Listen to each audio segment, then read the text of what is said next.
Elles sont beaux mes t-shirts. Et coucou, moi c'est Shirley, je suis coach athlète haltéro et à chaque épisode je t'ouvre les coulisses de ma vie sportive et de mon métier. Mon but est de t'aider à simplifier ta pratique, renforcer ta confiance et progresser avec authenticité afin que toi aussi tu brilles sous la barre et dans la vie. Hello, bienvenue du coup dans l'épisode numéro 1 de ce podcast. Pour des raisons techniques, l'épisode qui vous est présenté n'est en fait pas l'épisode 1 mais l'épisode 2. Ouh là là, c'est fou, qu'est-ce qu'on avance vite. Du coup là, dans cet épisode, je vais te partager les 3, voire 4.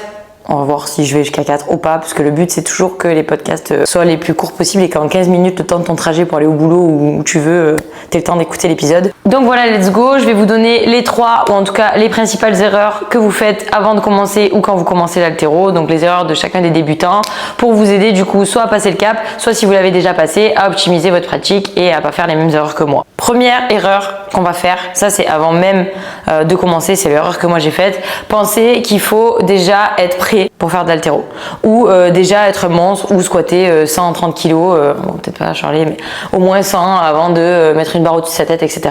Spoiler, pas du tout. Au plus vite tu vas commencer, au mieux ce sera. Dans mon club d'haltéro à Monteux par exemple, il y a des athlètes qui ont, je crois que le plus jeune, allez, peut-être que j'abuse, mais doit avoir 6-7 ans. Alors déjà, pourquoi c'est bien de commencer tôt? Parce que du coup, t'éviteras d'être en retard par rapport à tes concurrents si tu comptes faire des compétitions. Et de deux, parce que l'haltéro, c'est aussi ce qu'on appelle l'école du dos. Donc au plus tôt tu commences, au mieux tu apprendras à te placer, au mieux tu apprendras à te pencher pour ramasser ton pack d'eau sans te blesser. Enfin bref, franchement l'haltéro c'est le sport que tu dois pratiquer dès que tu peux ou que tu dois faire pratiquer à tes enfants. C'est pas parce que c'est ma discipline, mais il y a beaucoup de personnes qui le disent, il y a même des études scientifiques là-dessus que je ne citerai pas parce que je m'en rappelle plus en fait. Bref, tout ça pour dire que l'haltéro c'est quand même un super sport, qu'au plus tôt tu le pratiqueras, au mieux tu seras et au plus tu seras en forme. T'es pas obligé de mettre 100 kg au-dessus de ta tête et de te tasser des vertèbres. D'ailleurs, si t'es bien encadré en général, c'est pas quelque chose que tu feras, encore moins quand tu débutes. Mais bon bref, vraiment, faut pas attendre d'être prêt, faut pas attendre que toutes les planètes soient alignées pour commencer. C'est comme tout dans la vie dans tous les cas, mais vraiment, si t'as envie de tenter, tente. Voilà, n'aie pas peur. En fait, c'est une discipline qui peut un petit peu impressionner, mais au final, elle est pas si compliquée. Et vraiment, au plus tôt tu commences, au mieux ce sera. Et justement, si tu squattes pas encore 100 kg, c'est pas grave parce que de toute façon, tu te renforceras avec l'haltéro. Et voilà, l'haltéro, c'est pas juste se mettre des barres sur la tête. Tu as une grosse partie aussi renfo. Donc, si tu veux une shape et si tu veux te muscler, c'est aussi un super sport. Voilà, première erreur, n'attends pas Gary. Tu fais comme moi, tu vas sur Google, club d'haltéro près de Tartampion et tu t'inscris et tu verras, tu seras bien accueilli. Perso, je regrette chaque jour, j'ai toujours l'impression d'avoir commencé trop tard et j'ai quand même commencé assez tard puisque j'avais je crois 27, donc je tire sur des plateaux face à des meufs qui font des barres depuis, je sais pas, qu'elles ont 15 ans, donc franchement relou, j'ai beaucoup de retard là-dessus. Et dans tous les cas, même si tu commences à 20 ans ou à 15 ans, tu auras l'impression d'avoir commencé trop tard. Donc vas-y, fonce. Deuxième chose, arrêtez de se dire non mais l'haltéro ça va me rendre trop musclé, l'haltéro ça va me développer un haut du corps de Popeye, laisse tomber, je vais être un monstre. Je ne pense pas, dans tous les cas si tu es ici et que tu me regardes, si tu es sur YouTube par exemple, être un monstre.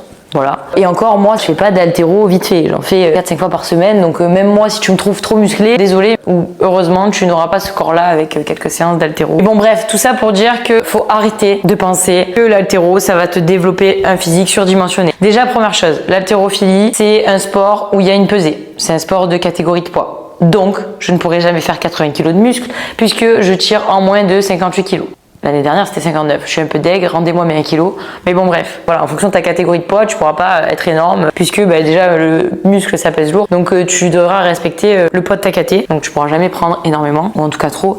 Et de deux, arrêtez de penser que l'haltéro, c'est un sport de bras, s'il vous plaît. Et ça, c'est un tips que je vous donne aussi pour votre pratique. C'est pas vos bras qui font que vous progresserez en haltéro. Les bras, normalement, vous êtes même pas censé les utiliser, à part pour stabiliser votre barre. Bras, épaules, enfin bref, haut du corps. Donc, on va pas rentrer dans les détails de cette vidéo parce que c'est pas le but. Mais l'haltéro, c'est un sport de jambes. En haltéro, c'est leg day, every day.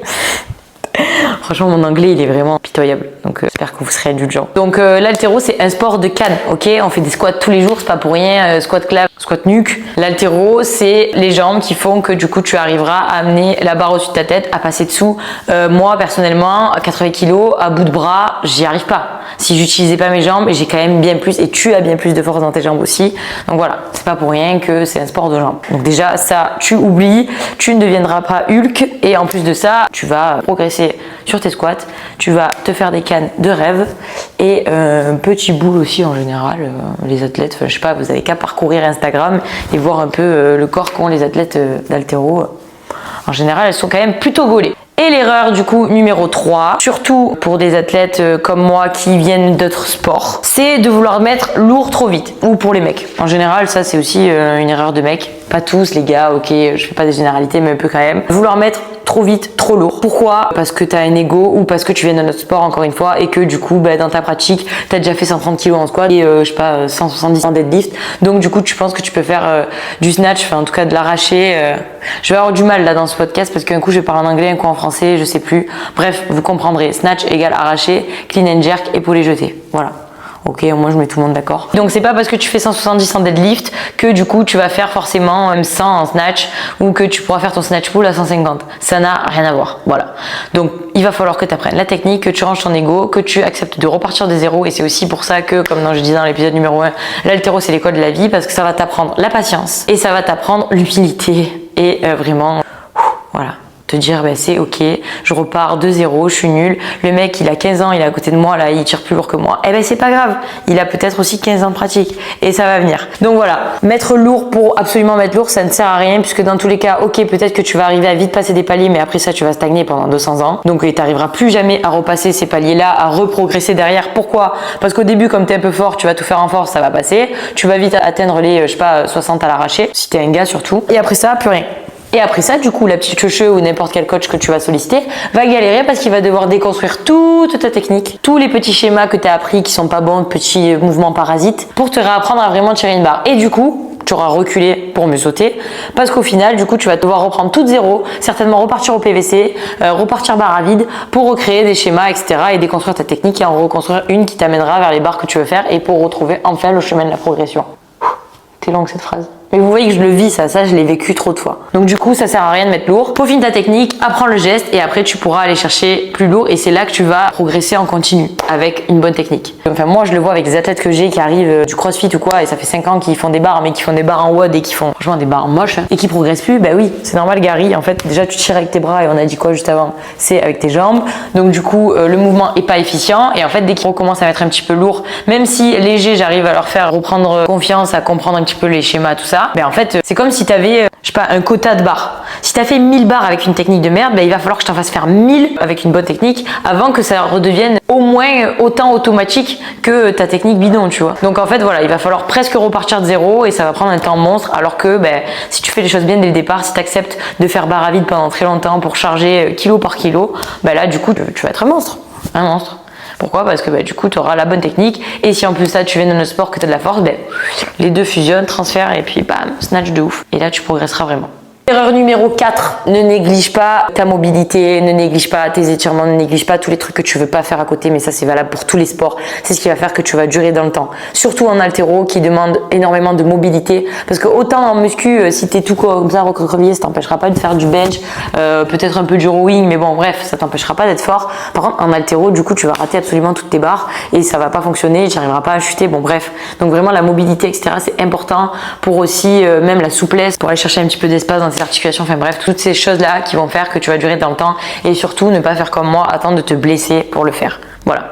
Bon, c'est bien, ça va faire travailler les kinés, ça va faire travailler les ostéos. Mais le but, voilà, c'est de durer dans le temps. Et en fait, dis-toi que chaque petite séance de mobilité que tu vas faire, d'étirement, et vraiment la mobilité, parce qu'en fait, il y a une grosse notion de mobilité quand même en haltéro, c'est ce qui va faire que tu seras plus à l'aise au quotidien et que tu pourras mettre plus lourd, plus vite et surtout dans le temps, parce qu'après, ça t'évitera les petits bobos. Vraiment, ça, je sais que c'est relou. Ça, tu l'as entendu certainement partout, donc je suis un peu deg d'avoir à dire ça parce que en fait, j'ai envie de vous apporter de nouvelles choses.